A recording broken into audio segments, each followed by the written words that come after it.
Welcome back, everybody, to the Ergo2go Podcast. I'm your host, Matt Jeffs, brought to you by The Back School and Ability on Demand. We bring you interesting people from the world of ergonomics, on-site injury prevention, health and safety, and well-being, and a whole lot more. Don't forget to subscribe below and click the little bell in the upper right-hand corner to get the latest info in the industry right here on the Ergo2go Podcast. Today, we are speaking with the president of the Mid-South Safety Association. He's also the safety coordinator for utilities, the pulp mill, and the wood yard for Kapstone Paper's Roanoke Rapids, North Carolina mill. Scottie Jordan is here with us. Scottie, welcome back. It's been really good having you on these first two segments. Yes, it's good to be here, being able to be with you today. Oh, it's been a real pleasure. I know you and I could go on and on.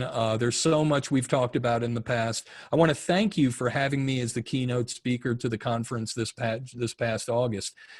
It was really an amazing event. We're going to get into the conference in a second. We've talked a little bit about your past and the changes you've seen in the paper industry over these years, important changes. But there's a change happening here that we've all got to pay attention to, and that is passing safety to a new generation. Can you share with us the generational change that brought you in and the generational change you're preparing for right now in the paper industry? Oh, absolutely. When I first came into the mill in 1985, there was a big shift of people leaving the mill because they were at retirement age. And so as I was coming into the mill, these people were going out of the mill, and it won't just in one department. It was scattered throughout all over the mill. And so we were seeing a major shift of people. And so you were having people like myself just getting into the paper mill, starting to move up the progression within a particular department very fast, very quickly, because these people were leaving. And so as we move forward to today, we're getting into that same situation now. It's going to become full circle, 360 degrees, and we're getting ready to see another big shift in the next 2 to 5 years. You're going to see another big changeover, just like I did in 1985, except this time I'll be the one going out. Well, I think you're handing off a better safety arrangement than was handed to you. Is that safe to say? It's very safe to say. When I first came into the mill, safety was at the lowest level possible. Production was at the top. Today, safety is at the very top of the list, and production falls where they yes, we got to be productive, and we got to be successful within our mill. It was all to keep the mill running and have jobs, but above all, we got to be safe. That's important, as we know, and it's good to see that kind of change. The younger workers coming in will have a better future to look forward to, and it's not we can only say it's because good people like you who took this very seriously. And again, all the people in the Mid-South Safety Association who take this sort of thing and put it primarily. We want everybody to return home and support their family and have a good long career. To finish up, I just wanted to ask you a little bit about what makes Mid-South Safety Association such a special association. I'm always taken aback at the conference, the annual conference, of how people speak from their hearts and souls. Do you mind sharing a little bit about that, please? Sure. I would say, unlike most safety conferences, we bring in speakers that are straight out of paper mills, that come right out of the workforce, and they haven't been sent off anywhere to learn how to speak before people, how to speak before large groups of people. They haven't had any kind of specialized training. They just come and they tell their story, and they tell it from their heart and with their soul. and they just come without any reservations, and they come knowing that they are talking to fellow paper mill employees, people in the paper industry, and that they know there is no repercussions in what they say, and that they know, if you will, they're in their safe haven to be able to speak openly and freely about what has happened to them in their past. You can tell it. And, you know, those are things that can't be, the authenticity comes through is what I think we're both trying to say. Some of the shares that people bring forward, you know, there's just, there's not a dry eye in the house. Everybody realizes when someone is speaking from the heart. And I know that has had its impact on you. And as president of the Mid-South Safety Association, you've been a driver of that. You know when people are being authentic, and you want that authenticity.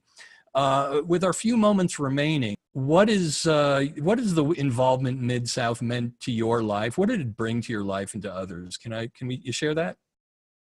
Well, when I first started going to the Mid-South, I went in the late 90s as a union officer just to see what it was all about.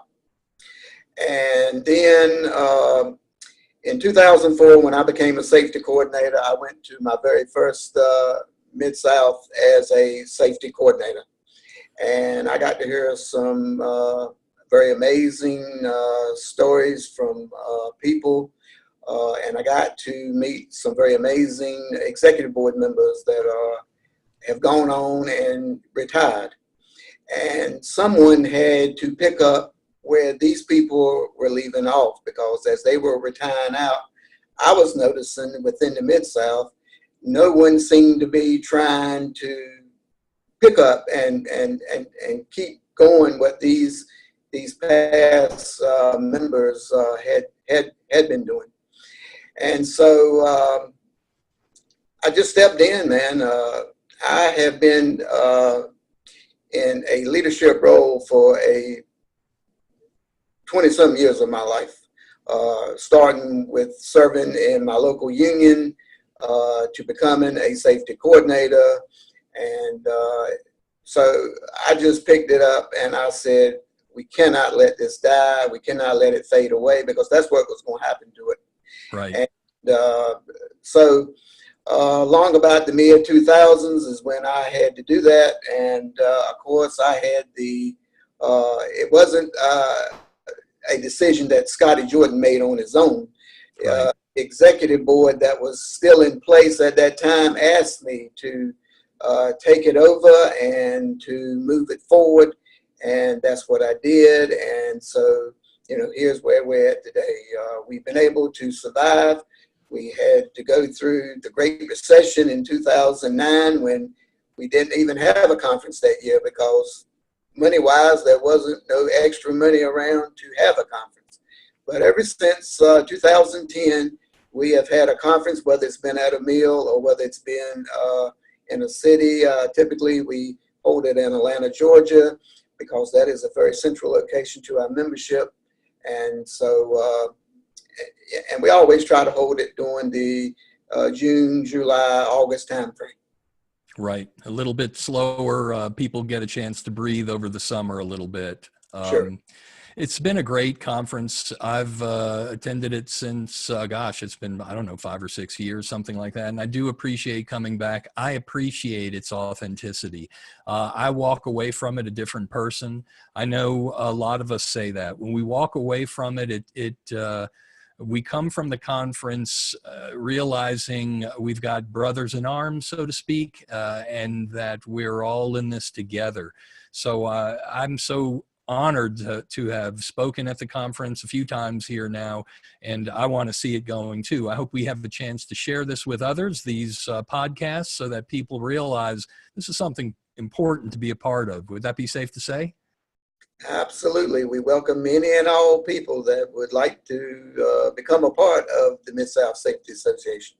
Excellent. Well, perhaps we'll share some contact information with them as well. Scottie, thank you so much for taking the time to speak with us on the Ergo2go podcast. Good to have been with you, and I appreciate you giving me the opportunity. Anytime, my friend. Thank you again. Folks, you've been listening and watching the Ergo2go podcast. That was Scottie Jordan. He's the president of the Mid-South Safety Association. If you want to learn more, we'll get you some contact information. I'm your host, Matt Jeffs. This is brought to you by the Back School and Ability on Demand. We bring you interesting people from the world of ergonomics, on-site injury prevention, health and safety, and well-being, including a whole lot more. Don't forget to subscribe below and click on the little bell in the upper right-hand corner to get the latest info in the industry right here on the Ergo2go podcast. Until next time, thanks for tuning in. Stay in touch, okay? Take care, everybody.